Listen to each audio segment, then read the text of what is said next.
ษาหลวงล้านนาและบรรพชาอุปสมบทผลบุญยิ่งใหญ่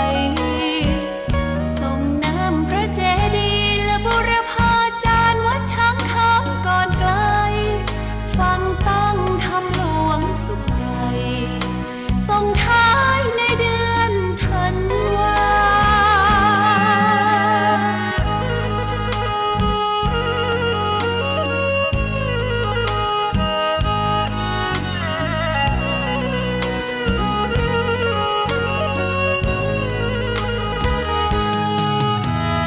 ปราบพระพุทธรูปก่ออิฐถือปูน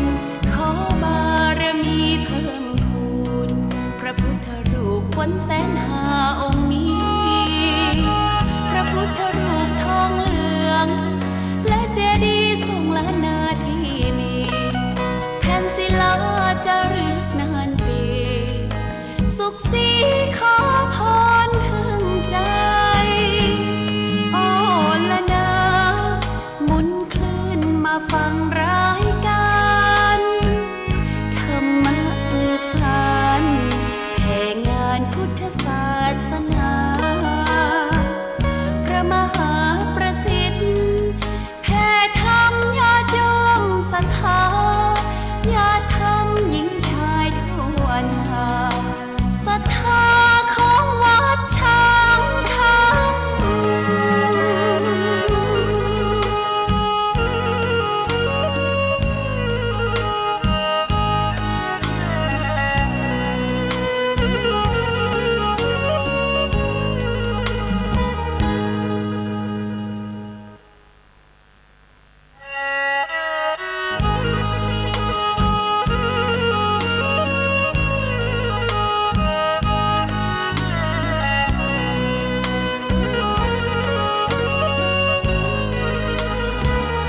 อารามน้ำตา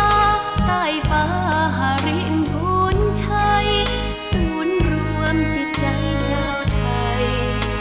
แห่งในดินแดนล้านนา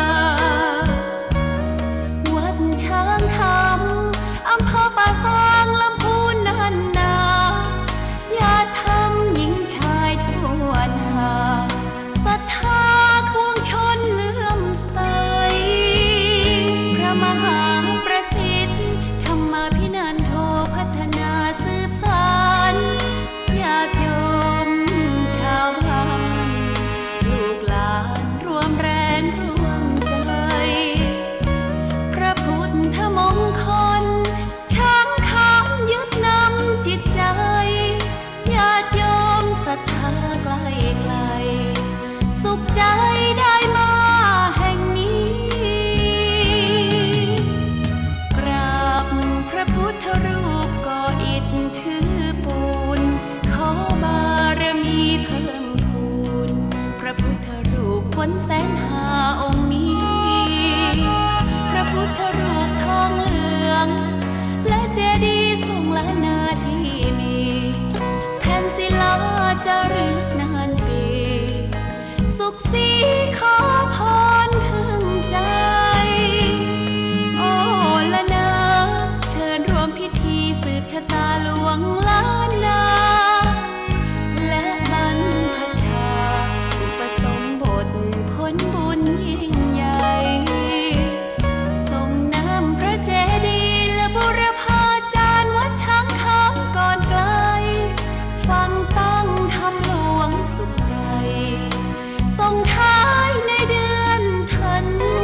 ปัญจสิกขาพุทธากล่าวไว้คือเป็นไม้ใต้สองโลกโลกีคือมวลมนุษย์ผ่องพุทธใสสีองค์พระมุนีคือมีศีลห้าสร้างสมกุศลผลบุญหอมป้อปัญจศีลาใหญ่ล้ำพระพุทธองค์ทรงฮือวาทะศีลเป็นเบื้องต้นความดีประมุขธรรมมักกะวิถีคือเป็นของดีสืบไปภายหน้าสืบไปภายหน้า10 นิ้วกราบแนบใต้ไหวสาปาระมีธรรมในครูบาอาจารย์พระมหาเถรานุเถระท่านเจ้าคณะพระสังฆาธิการทุกรูปทุกตนขอความสุขความสวัสดีในธรรมะแห่งองค์สมเด็จพระสัมมาสัมพุทธเจ้าจงมีแก่บรรดาศรัทธาสาธุชนท่านผู้ฟังทุกท่านที่มีโอกาสเปิดเครื่องรับฟังรายการเสียงธรรมก่อนรับตาตั้งสถานีวิทยุเพื่อการศึกษาพระพุทธศาสนาและวัฒนธรรมระบบ FM ความถี่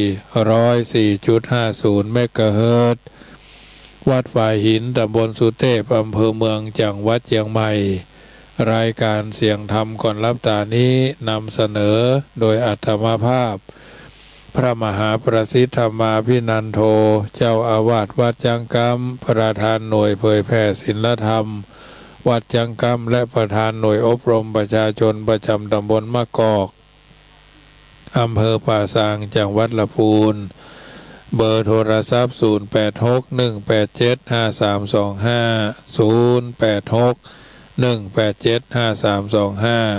ก็จะได้น้อมนำเอาธรรมะมามาจ๋า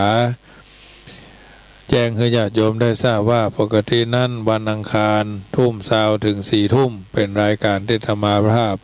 ได้ปฏิบัติอย่าใช้จ่ายเกินตนมีเมตตาธรรมเห็นใจซึ่งกันและกัน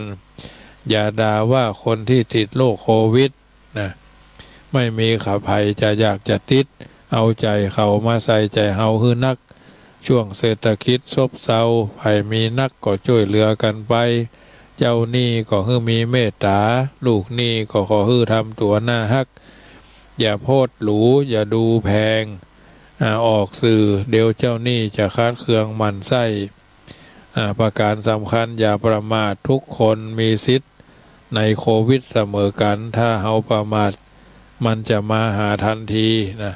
เพื่อคนที่เฮาฮักนะเพื่อเฮาคนที่เฮาฮักและเพื่อตัวของเฮาเองรักษาตนเท่ากับรักษาคนที่เฮาฮักดูแลตัวเองเท่ากับดูแลสังคมส่วนรวมอบายมุขทำให้ขาดสติจึงมีโทษนักทวีคูณช่วงที่โควิดกำลังชุลมุนเพราะเหตุยุดยาวเท่าดาวปีใหม่ช่วงนี้จะบ่ฮู้ว่าไผติดโควิดพ่องรอระยะฟักตัว14 วันเป็น14 วันอันตรายนะ14 วันอันตรายขอให้ท่านทั้งหลายมีธรรมะคุ้มครองสติธรรมขันติธรรมเมตตาธรรมเมตตาธรรมโดยจึงจะอยู่เย็นเป็นสุขกันทั่วหน้ามาเท่าแต่นั้นอบายมุขก็แปลว่าหนทางแห่งความเสื่อมสิ้นเสื่อมสูญแห่งความวุ่นวายโดยนะหาความเจริญได้ยากมี4 พ่องมี6 พ่องนะดื่มเหล้าเล่นการพนันเที่ยวกลางคืนเที่ยวดูการละเล่น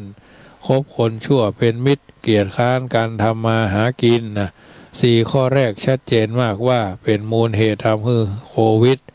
แพร่ระบาดในเมืองไทยความทรงจำนะระบาดในเมืองไทยเป็นความจริงว่าคนติดโควิดไม่ใช่คนติดอบายมุขทุกคนแต่แหล่งแพร่เชื้อโรคแห่งแรกมักจะมาจากอบายมุขขอให้ทุกท่านห่างอบายมุขสักพักเพื่อคนที่เฮาฮักโควิดก็เหมือนกับบุญกับบาปพอบาหันตัวแต่ฮู้ว่ามันมีอยู่แต่คนเหนืออู้กันเสมอว่าบุญบ่ตันมาบุญบ่หันมามาบบาปบ่หันมามงนะโควิดก็เช่นกันมันบ่หันเป็นตัวเป็นติน แต่มันมีอยู่แต่เหตุนี้อย่าประมาทในเมืองไทยเขาเนี่ยคนแพร่เชื้อโรคโควิดส่วนใหญ่มาจากแหล่งอบายมุขทั้งสิ้นบาสานามมวยก็บ่อนไก่บ่อนไก่ก็วงเล่าวงเล่าก็สถานที่แอวเมื่อค่ำยามคืนแอวสถานที่กลางคืนก็สถานที่เที่ยวเล่นนะอันนี้เป็นสิ่งเอาท่านทั้งหลายก็พยายามนะอย่าประมาทสิ่งต่างๆที่ธรรมาภาพได้สาธกยกคือฟังเนี่ยเป็นนิทัศนะอุทาหรณ์ส่วนหนึ่งที่นำมาก้อนใกล้คือญาติโยม สาธุชนได้มีโอกาสได้หู้ได้เข้าใจในสิ่งต่างๆเหล่านี้น้ำธรรมคำสอนเป็นอาหารใจครับทุกคนนะเพิ่นบอกว่ามนุษย์เนี่ยที่สุดก็จุดแตกต้องย่อยยับดับสู่แดนเม็ดหมดสิ้นบุญธรรมชาติธาตุขันธ์นั้นอากูลปฏิกูลคูณสองกองประดังสมัยอยู่พึงรู้ธรรมนำกุศลอย่าช่วยคนพ้นอย่าช่วยตนพ้นภพสามคงความหวังแต่ร่างกายสลายไปไม่ผุพังเป็นที่ตั้งสังวรสอนปวงชนบวชเป็นพระละวางทางยึดติดบุญลิขิตนิมิตดีมีกุศลเนกขมะปฏิบัติพึกหัดตนดับชีพชนคนเชิดชูบูชาคุณนะนึกถึงคุณงามความดีของผู้มีพระคุณกับตัวกับตนเอาท่านทั้งหลายนะเพราะฉะนั้นค่ำคืนของวันนี้เป็นวันโกนวันพุธก็จะเป็นวันพระนะญาติโยมจะเป็นวันพระก็พยายามไปวัดไปว่ากันที่เราสามารถทำได้ปฏิบัติได้ทุกอย่างก็จะผ่านไปนะบางอย่างต้องใช้เวลาบางอย่างก็ต้องใช้ความร่วมมือร่วมด้วยช่วยกันนะแค่คำว่าเป็นห่วงก็ทำให้คนฮักชื่นอกชื่นใจแค่คำว่าหนักไหมก็ทำให้งานที่ทำนักเป็นเบาเป็นบางนะแค่คำว่าเหนื่อยไหมนะทำให้คนที่กำลังท้อเข้มแข็งและคำว่าสู้นะก็ทำให้คนอ่อนล้ามีกำลังแกร่งกล้าสู้แต่คำว่าสาธุค่ะเจริญสาธุครับทำให้ผู้โพธิธรรมะมีกำลังใจในการพิมพ์ในการที่จะอู้จาทักทายทั้งหลายอย่าให้ราคาแก่คนที่อู้โดยบ่ฮู้จักไม้ลำธารภูเขาสิ่งแวดล้อมโดยที่สุดแผ่นดินที่เฮาอยู่เฮาขากเสลดถมน้ำลายขายของนักของเสียของดีของงามลงไปก็มีที่ถูกทำลายคือพินาศไปสูญเสียงสภาพไปก็มีก็เพราะว่าความโลภทั้งสิ้นทั้งนั้นความโลภเป็นอันตรายต่อธรรมชาติที่ก็เป็นอย่างยิ่งวัฒนธรรมก็คือการเจริญต่างๆในสร้างสรรค์คุณธรรมแต่อดีตอันเป็นความภาคภูมิใจของส่วนรวมก็ถูกทำลายถูกทอดทิ้งหรือถูกเหยียบย่ำด้วยความโลภได้เช่นเดียวกันสันติธรรมก็คือความสงบเรียบร้อยในสังคมทำเพื่อคนรู้จักกันอย่างสงบสุขบ่หวาดระแวงนะบ่สะดุ้งกลัวบ่คนยองเก้าที่ถูกทำลายลงไปก็เพราะว่าความโลภสามัคคีธรรมก็คือความฮักกันบ่สะดุ้งกลัวกัน